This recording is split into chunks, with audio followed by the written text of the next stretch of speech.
Elle est la première femme à avoir ouvert son comédie club en France. C'est une comédienne et une humoriste engagée qui n'hésite pas à parler des sujets qui fâchent avec intelligence et talent. Aujourd'hui, elle va nous parler de sa vision de l'humour, du monde du stand-up, de la politique et faire une annonce pour le moins surprenante. J'ai le plaisir d'accueillir Shirley Soignon.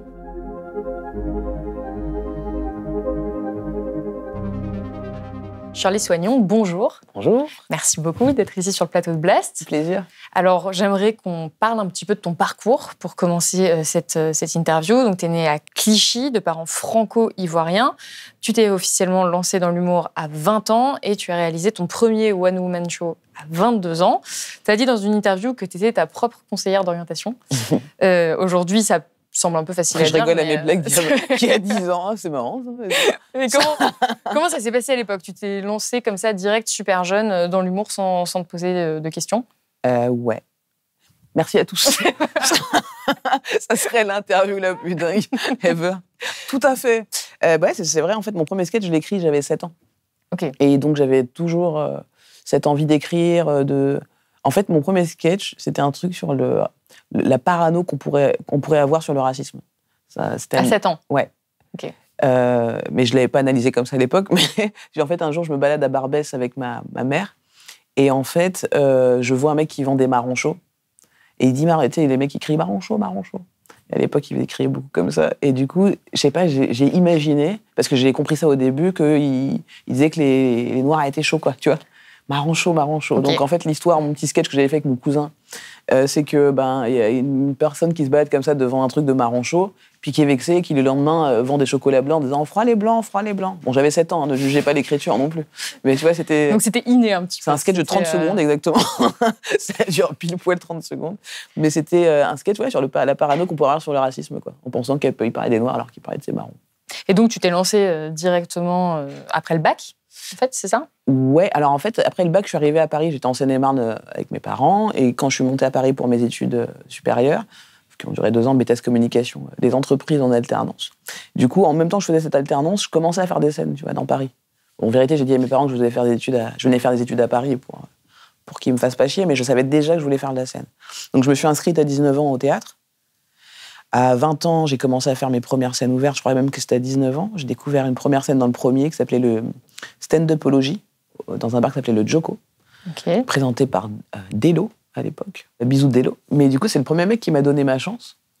Et j'ai commencé mon premier sketch comme ça, vraiment. Et de fil en aiguille, je suis rencontré un humoriste sur ce plateau qui t'emmène à un autre plateau, qui t'emmène à un autre plateau. Et puis, il n'y en avait pas 15 000 à l'époque non plus. Et puis, j'ai commencé à créer le mien à République, dans un bar qui s'appelait le Bounty. C'était le Urban Show, je l'avais appelé. Puis du coup, il y avait un mélange de stand-up, de la musique, des beatboxers. C'était un espèce de rendez-vous tous les mardis, comme ça, très cool. Parce qu'il fallait créer son propre espace pour pouvoir s'entraîner, quoi. Et très vite, il y a eu un concours en 2009 qui s'appelait La Route du Rire. En fait, le français, c'est pas très sexy. Et l'américain, c'est super... c'est musical comme langue, en fait. C'est vrai. Du coup, la vie des Américains est un show. Hein, un Américain, s'il aime pas ce qu'il bouffe au resto, il va pas faire comme le français, tu sais. Ah, Burk! C'est un petit peu acidulé quand même, non?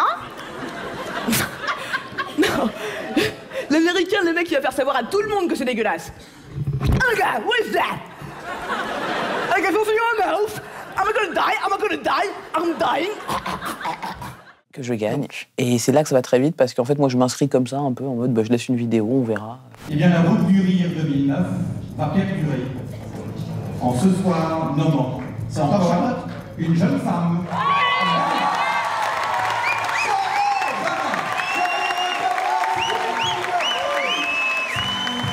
Après, t'es repéré, tu vas à la télévision, sur France 4 notamment, t'intègres l'équipe du Jamel Comedy Club dans la foulée. Il y a trop de codes pour être une fille, il y a trop de codes pour être une fille, il y a trop de codes pour être un mec aussi. Vous avez des codes bizarres, les mecs, vraiment. Par exemple, quels sont les hommes ce soir, par applaudissement, qui assument de pleurer en public?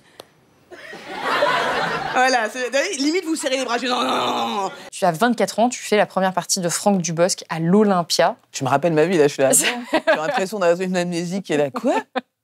Et j'ai des enfants. Donc ça va très très vite. Et dans la foulée, tu participes à l'émission On ne demande qu'à en rire Exact. sur France 2. Et d'ailleurs, on est en manque de profs en France maintenant. Et d'ailleurs, pour pallier à ce manque de profs, il y a ce qu'on appelle des profs vacataires. En gros, c'est des mecs qui ont pas eu le concours de prof et qui sont recrutés pour être profs. Je le sais parce que j'ai une copine qui fait ça. La dernière fois, il y a un gamin qui lui a dit « Madame, quand est-ce qu'on va faire la galette ?» Et elle a répondu « Ouais, je t'ai cru que j'étais boulangère ou quoi ?» En fait, un prof vacataire, c'est comme un moniteur d'auto-école qui aurait pas eu le permis, quoi. Ça fait flipper. Et ensuite, tu vas au festival de Montreux. Donc vraiment, c'est une ascension qui a été très rapide. Je fais pas partie des filles qui se font agresser dans la rue. J'ai mes potes, plein de potes à moi, elles ont des pute, toute la journée. J'ai pas cette chance. Hein. Jamais. Une fois, ça m'est arrivé. Une fois, et j'étais pas prête parce que c'était la première fois. Le mec m'a fait j'étais là, oui. J'étais flatté. C'était pas la bonne réaction. On est bien d'accord? J'étais là, ok, c'est pour moi cette fois. Casting sauvage. Tu t'attendais à ce que ce soit aussi fulgurant Ouais, non, je m'attendais à rien, moi. En fait, depuis que j'ai 7 ans, j'écris des trucs. Donc, c'est pas quelque chose que j'ai fait pour être une star ou pour avoir un objectif particulier, si ce n'est de pouvoir m'exprimer et de pouvoir écrire et pouvoir jouer ce que j'ai écrit. Quand j'ai fait du théâtre, quand je suis arrivé à Paris, je me suis très vite rendu compte que j'adorais travailler sur mon corps, travailler sur le jeu, mais que c'était pas du tout ma mission scénique de jouer avec d'autres personnages, d'avoir un 4e mur où tu peux pas regarder le public. Très vite, je me suis rendu compte quand je faisais du théâtre que vraiment je voulais les regarder à chaque fois. Dès qu'il y avait un moment de malaise et de drame, je voulais le désamorcer, leur tenir la main. Et je me suis dit, en fait, j'ai besoin de m'exprimer en direct avec le public et d'avoir une adresse directe au public et que ce soit mes textes. Puis j'ai des trucs à dire. Donc c'était déjà, pour moi, gagné du fait de pouvoir être sur scène et d'entendre des rires. Donc après, tout ce qui se passait derrière, c'était que du plus. Et j'avais vraiment, contrairement à plein de copains que j'avais croisés à l'époque déjà, aucun plan de carrière, parce que je savais que tout irait bien, tant que je faisais ce que j'aimais. Donc, tu étais confiante. On a l'impression que tu as accepté beaucoup de choses, que tu as fait beaucoup de choses, par contre, que j'ai pas vraiment voulu faire à ce moment-là. C'est-à-dire que quand je fais l'Olympia, c'est parce que Franck Dubosc me voit effectivement sur une vidéo sur Internet. À l'époque, encore une fois, on n'est pas beaucoup et tout, donc il voit une nouvelle personne, tu vois, il dit « Ah, c'est cool, il aimait bien ce que je faisais. » Il m'a dit, vraiment, on me demandait en direct « Est-ce que tu veux venir à l'Olympia une semaine quand même, tous les soirs à l'Olympia, une semaine, 20 minutes. Et le dernier jour de l'Olympia, Laurent Ruquier m'appelle. Vraiment, je suis sur le trottoir de l'Olympia. C'est le 3 octobre, je crois, c'est mon anniversaire. Avec mes fleurs, le champagne offert par Franck, tout va bien, quoi, tu vois. C'est cool. Mais après, je retourne dans mes petites salles parisiennes pour retravailler et tout. Et là, Laurent Ruquier m'appelle pour me dire, on fait une nouvelle émission. Il m'explique le concept, parce que je rencontre Laurent grâce à la Roue du Rire. Et donc, en fait, il me propose ça, et je dis « Ah, ok, bah non, j'ai pas envie, merci. » Donc, c'était On ne demande qu'à en rire. Voilà, et je dis non. Parce que, instinctivement, en fait, je sors de l'école, il est pas entre... on me dit « On va te donner des notes », je dis « Non, ça va, j'en ai déjà eu pendant 20 ans, là, j'aime pas trop ça. » Puis là, je connais la télé, j'en ai fait quand j'étais plus jeune, je vois tout à fait comment t'es exposé aux yeux des gens. Moi, quand j'avais 7 ans, les gens me couraient dans la rue, après, les enfants. Oui, puisque t'as fait des petits rôles, c'est ça? J'ai joué dans Navarro, j'ai joué dans une petite pub, j'ai fait un film avec Michel Aumont, et tout ça très concentré dans la même année. Donc après, c'était diffusé, rediffusé, etc. Et les enfants, eux, ils comprennent pas ce que c'est la télé quand ils sont petits, ils sont juste en mode « Ouais, la télé ». Moi, je le sais parce que j'étais dedans. Donc je sais comment ça marche, on appuie sur un bouton, il y a des lumières. Cool. Mais les gens, ils pensent que tu es en direct à la télé. Quand tu dis « Regardez-moi, ce soir, je suis dans un film », ils pensent que vraiment, tu vas partir à Paris faire le film, quoi. Donc je vois ce que c'est la notoriété à 7-8 ans. Et je dis, quand Ruquier m'appelle donc, sur le trottoir de l'Olympia, je dis « Je suis pas prête. Là, je viens de faire l'Olympia, c'était chambé, c'était déjà une expérience incroyable.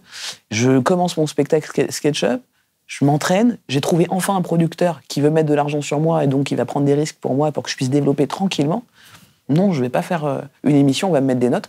Le jour où je viendrai en télé, c'est que je serai prête. » Et alors, c'était combien de temps après ça? Et en fait, donc 1 heure après, j'ai dû accepter sous la menace de mon équipe de production. Non, c'est pas la menace, mais si tu veux, en fait, on va dire qu'ils m'ont lourdement conseillé d'appeler Laurent Ruquier, de dire oui, que c'était vraiment une belle opportunité de pouvoir remplir ma salle de spectacle, qui était déjà louée pour 6 mois, 3 mois, je sais plus, du jeudi au samedi, et qu'il fallait quand même, tu vois, pour eux, avoir une garantie de remplissage. Et là, se passe quelque chose en moi, bombe à retardement, qui explose cette année. En mode, vraiment cette année, en disant, et on en reparlera tout à l'heure, Ouais. je vais, vraiment décider de comment je vois les choses, parce que j'ai toujours vu les choses de la même façon, fais des blagues, amuse-toi, et le reste viendra. Et puis, tout ce qui est lié à de la souffrance artistique, c'est pas la peine. Mais finalement, je fais On ne demande qu'à en rire. C'était une super expérience, tout de même, parce que... Oui, parce que tu as quitté l'émission au bout de 30... j'ai quitté j'ai quitté deux fois. Ouais, là, au début, au bout de 6 épisodes voilà, d'abord, des- 6 puis... épisodes. Premier burn-out. Ah oui. Enfin, pas burn-out, c'est abusé comme mot, mais une petite dépression, tu vois. Donc, je pars au bout de 6 épisodes. Se passe quelque chose dont je parlerai un jour sur scène, parce que je trouve que c'est beaucoup plus intéressant que de faire un mini-buzz sur Internet avec ça. Sur pour Blast, quand même. C'est dommage. T'as déjà un scoop, Okay. donne ça, pas me prendre ça. Mais du coup, des petites méthodes télévisuelles comme ça qui consistent un petit peu à te faire comprendre que si tu fais pas certaines choses, tu n'auras pas d'autres choses. Ouais. Moi, je m'en fous, parce que à la base, je voulais rien. Mais mes prods, ils veulent beaucoup de choses à ce moment-là. Et puis bon, voilà, je commence à comprendre ce qui se passe, et je finis par quitter définitivement. On ne demande qu'à en rire. Ouais. Et aujourd'hui, tu as développé un discours qui est quand même assez critique de la télévision, alors que tu en as fait pendant des années et des années, puisque tu n'as pas fait que On ne demande qu'à en rire. Tu as également présenté d'autres programmes. Ouais, alors quand je fais la critique de la télé, c'est pas de la télé en général, c'est de certains programmes ou de certaines façons de penser en télé, ou tu vois, ou quand il y a... C'est-à-dire, quelle façon de penser? En fait, c'est pas tant à la télé même, hein. C'est aussi, par exemple, comme je te disais, à l'époque, mes producteurs qui décident que c'est mieux que de s'entraîner, de se casser le cul et de faire des tracts, etc., que ça va plus vite, c'est un accélérateur. En fait, c'est la pensée qu'on a vis-à-vis de tout ça, mais qui aujourd'hui se reporte tant en télé que partout il y a de l'argent, en vérité, tu vois. Oui. Et où il y a du monde qui regarde. Les gens réfléchissent différemment dès qu'il y a de l'argent. Et moi, je reste artiste. Si je voulais faire de l'argent, je serais à travers la bourse, je sais pas, à la banque, je sais pas. Mais il y a des artistes qui cumulent les deux, qui font quand même beaucoup d'argent tout en exerçant le métier qu'ils aiment. Toi, tu penses que c'est moi aussi, je fais de l'argent, tout va bien. Oui. Mais en fait, si tu veux, il y a faire de l'argent et faire de l'argent. Encore une fois, c'est une drogue aussi. Moi, je préfère la weed. Donc, du coup, tu vois, c'est vrai. Tu comprends ce que je veux dire? Il y a des addictions qui sont plus grandes chez certaines que d'autres. Moi, c'est pas mon moteur principal. Par rapport à la scène. La scène, c'est ça qui me nourrit. Donc la télévision en soi, ce qui m'a marqué, c'est un truc comme On ne demande qu'à en rire, ce télécrochet dans lequel, en fait, d'un coup, ton métier, ce que tu dois travailler, n'a plus aucun sens. Travailler des blagues en 2 jours, ça n'a aucun sens. Se faire du mal artistiquement, ça n'a aucun sens. Je parle très personnellement. Encore une fois, c'est très personnel, parce que Jérémy Ferrari, lui, il a adoré son expérience. Et donc, il n'en est pas au même endroit maintenant aussi. Donc, c'est juste que moi, avec mon esprit et ma façon de penser, c'était me faire une entorse artistique. C'était marcher sur une entorse que je m'étais faite pendant quelques mois. Est-ce que tu estimes que tu as un peu changé de trajectoire entre le moment où vraiment tu étais à fond dans la télévision, où tu avais une énorme exposition, et le moment où tu vas ouvrir donc en 2019 le Barbès Comedy Club? Ouais. C'est donc t'es la première femme humoriste à ouvrir ça en France, si je ne me trompe pas. La première à fermer. Et la première à fermer. Pourquoi?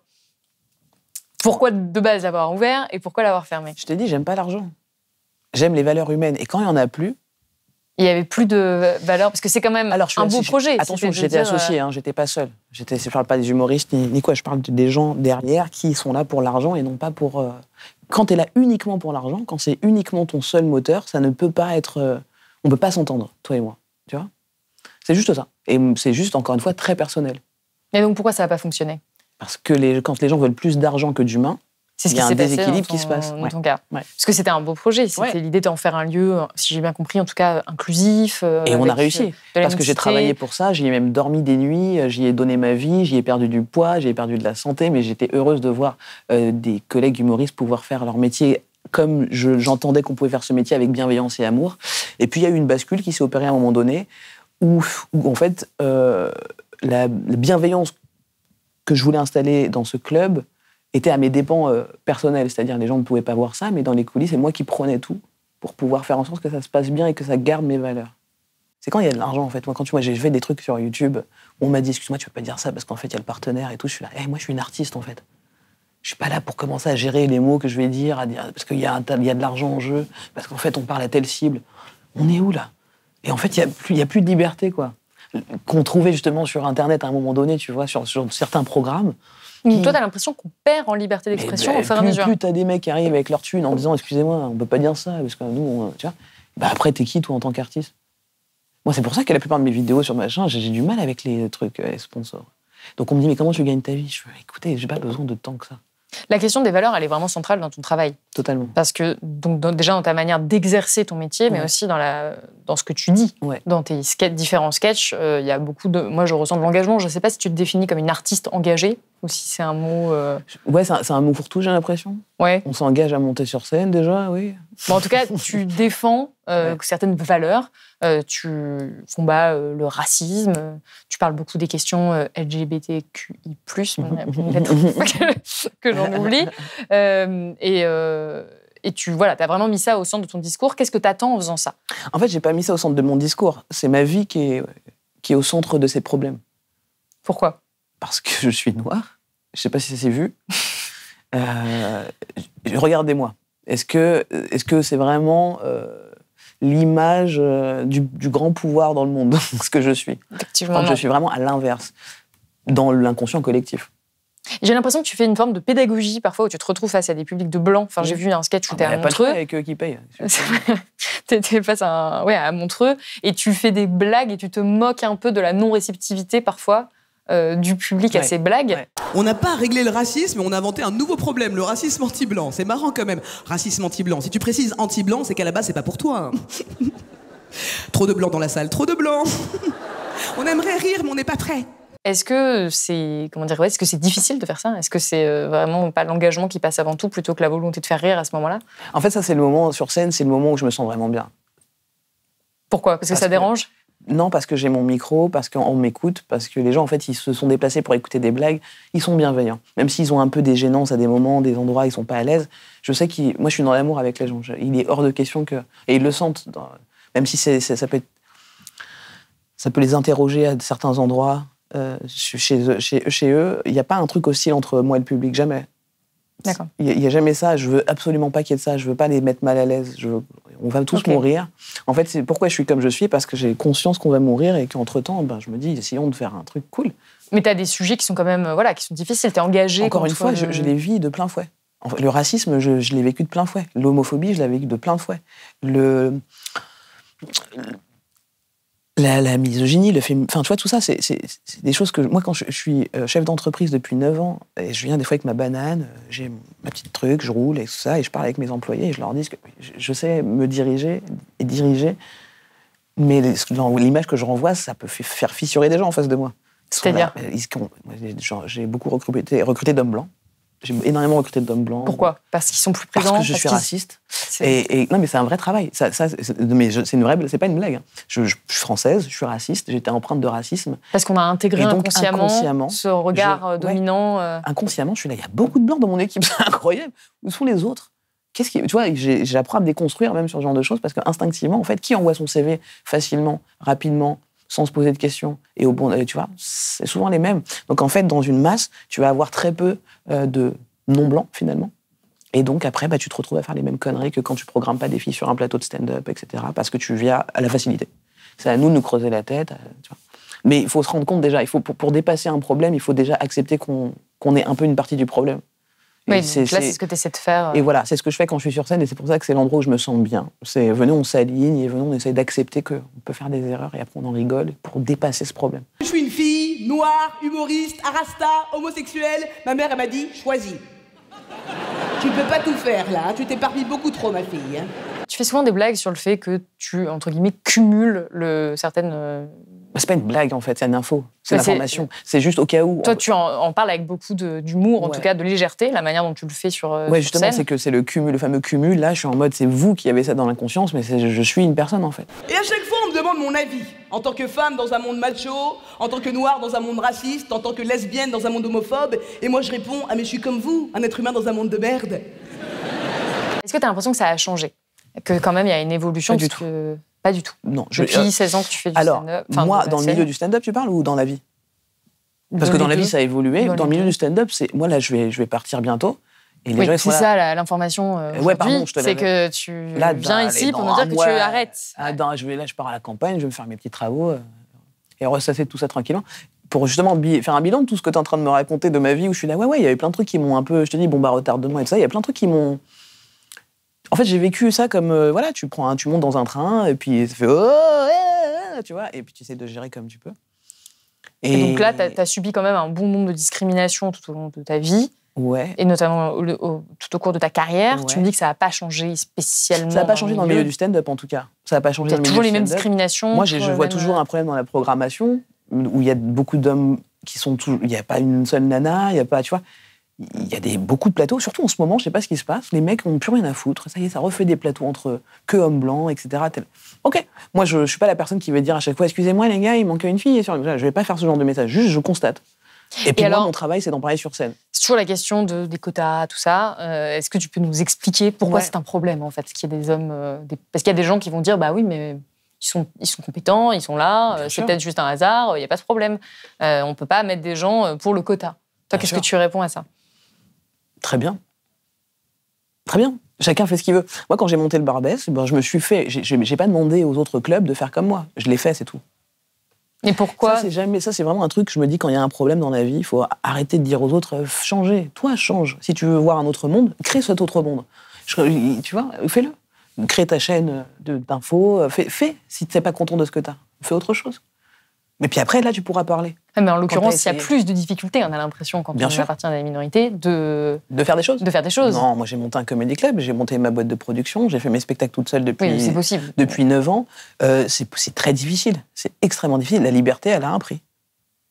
Cette expression, elle vaut quelque chose. Et là, tu as l'impression quand même que ça change, alors pas dans le milieu du stand-up, mais dans la société quand même, qu'il y a un changement. Ah, mais c'est incroyable. Sur les discriminations. Par contre, ça, c'est incroyable.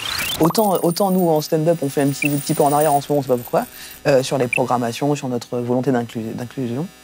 Mais autant dans le public, c'est ouf. Il y a vraiment maintenant des soirs où des choses ne passent pas, quoi. C'est-à-dire? Il y a des gens, ils sont là, c'est raciste, ça, ce que tu viens de dire. Et l'humoriste, il est tout seul sur scène, en galère. Alors qu'avant, c'est... Bon, alors il y a des endroits dans lesquels c'est toujours ça dépend de la politique du lieu. Oui, je pense à cette blague de comment il s'appelle, Hugo tout seul. Ouais. J'ai entendu parler de cette viol. Oui. Voilà. Qui a fait une comparaison. Moi, je l'ai pas vu. Une carte de crédit, une femme violée. Oui, voilà. Tant mieux si le public peut aujourd'hui éduquer aussi les artistes, mais tu vois, c'est pour dire à quel point. C'est vrai que c'est pas passé. C'est kiff maintenant, public artiste en termes de conscience et d'éveil. Mais ça avance bien dans le public en tout cas. Ouais. Ça avance bien. Il y a des choses où ça rigole plus. Justement, est-ce qu'il n'y a pas aussi un rôle, et c'est un peu finalement moi ce que j'essaie de faire avec cette émission à Blast, où on essaie de s'interroger sur le rôle et le lien entre humour et politique, et le rôle de l'humour dans les changements de société qu'on connaît aujourd'hui, où on est quand même dans un moment très particulier, je veux dire, entre le changement climatique, la montée de l'extrême droite. C'est difficile. Et tu disais, on a de moins en moins de liberté d'expression en tant qu'humoriste, et pourtant, ça me semble crucial, le rôle que vous jouez. Moi, je raconte qu'est-ce qui m'arrive, tu vois, et je l'analyse en essayant de me dire... Mais c'est très politique.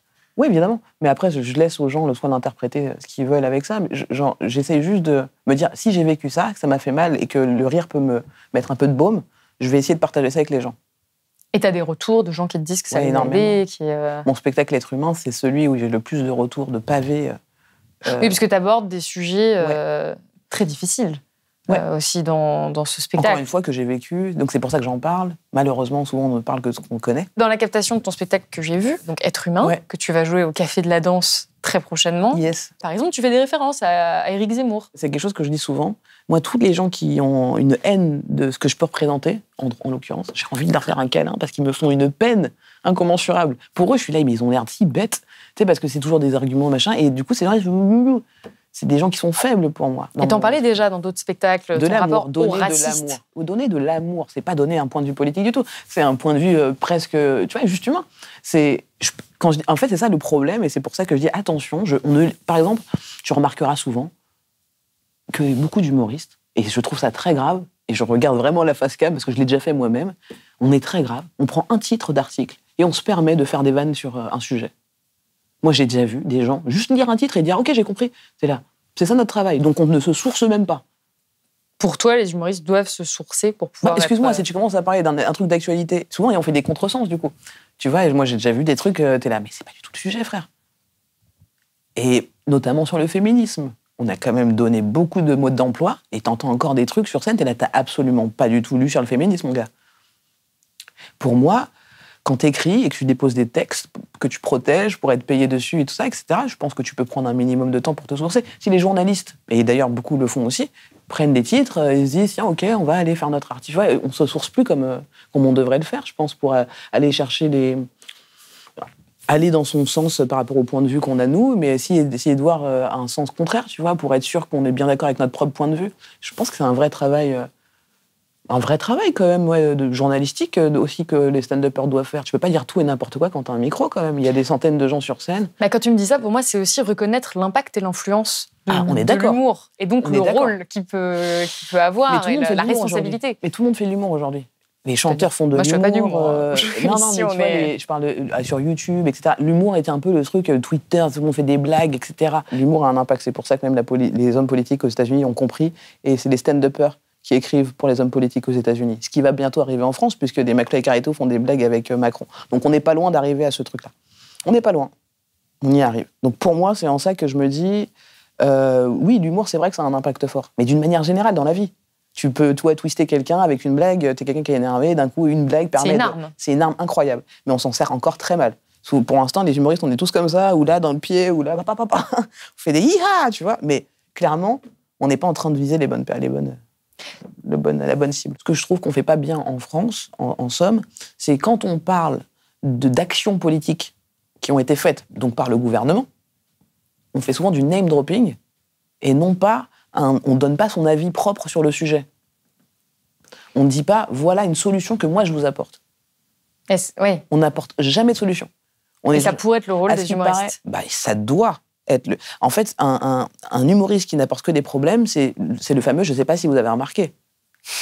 Un humoriste qui dit, je ne sais pas si vous avez remarqué, moi, ce que j'ai surtout imaginé, analysé et ce que je vous propose, c'est ça la suite.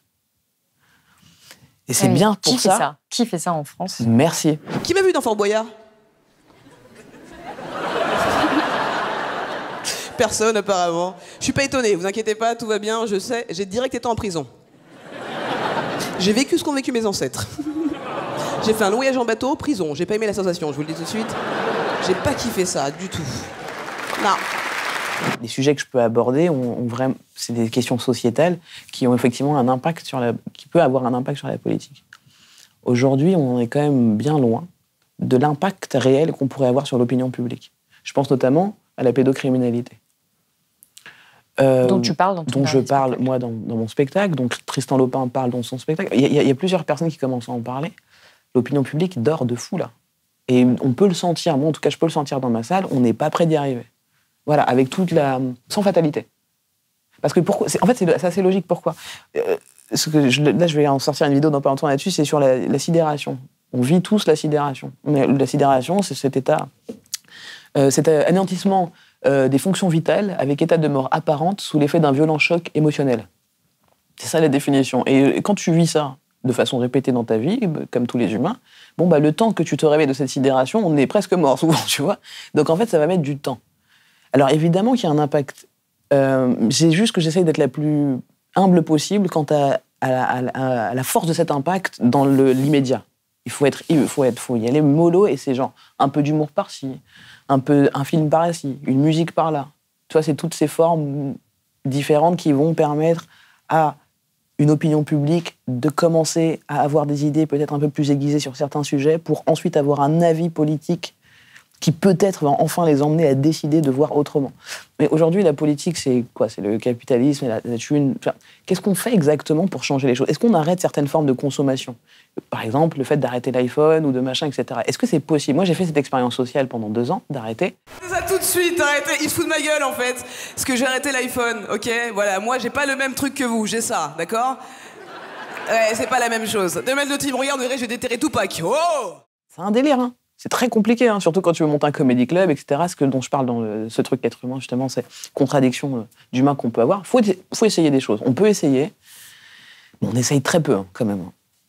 De manière générale. On écoute, après on passe à autre chose, tu vois. On consomme l'humour de façon capitaliste.